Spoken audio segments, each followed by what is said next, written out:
Hello again. In this video, I will show you how to manage non-spatial entities. Now, non-spatial entities are tables that do not contain shapes, geometries, or location information to begin. On the QGIS menu, click on STDM and select Entities.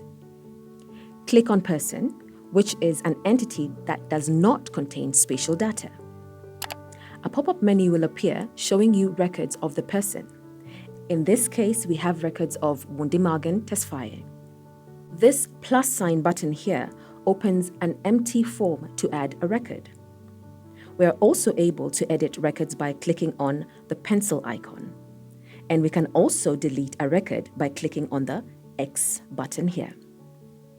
This icon here helps us to view supporting documents that have been attached to these records.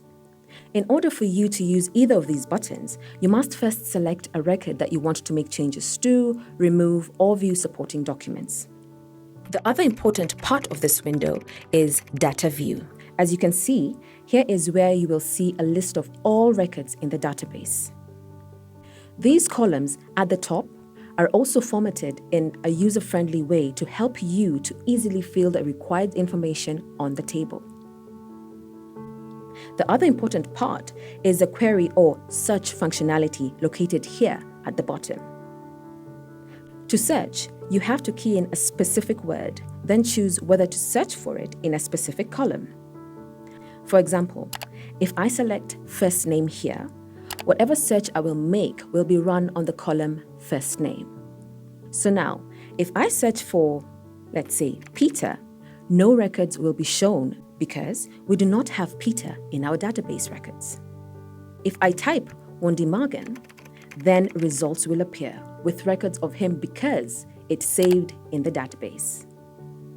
With that said, we can proceed to add records. To add a record, click on this plus sign here. A form will appear. If you feel the form is too small, you can expand it by selecting and holding onto either of the edges, then drag outward.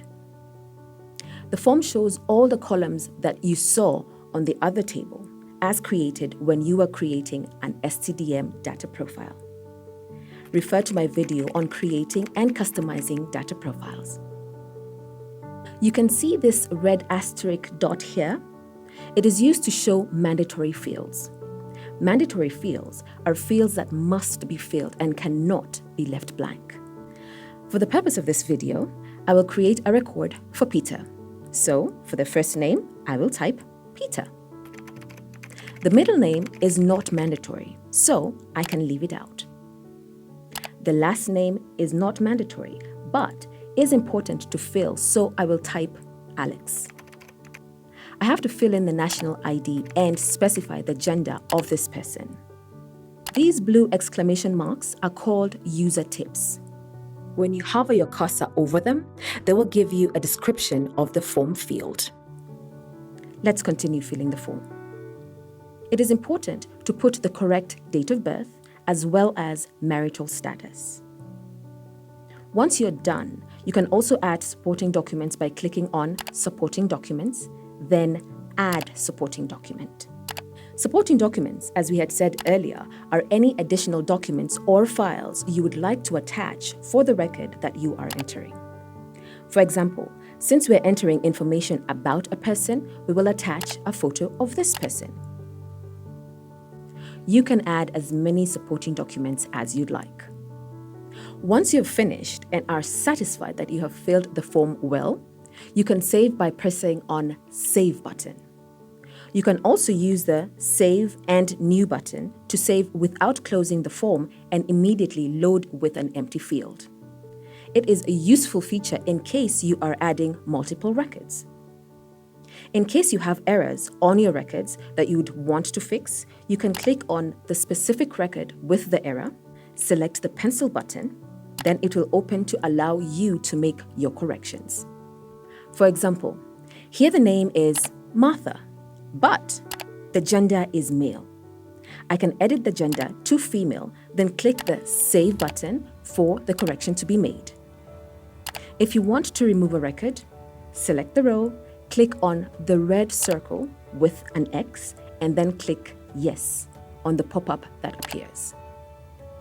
Note that deleting a record is permanent and cannot be undone. There are two ways of viewing the supporting documents. One, by selecting a record and clicking on Edit, then go to Supporting Document tab, then click on the document to expand it. Number two, by selecting a record and clicking on the View Document. Again, as we have mentioned earlier, type the name here and specify the column where you want the search to be done. I can also search with a national ID number just by selecting National ID and typing the ID number on the other end. That's it for now.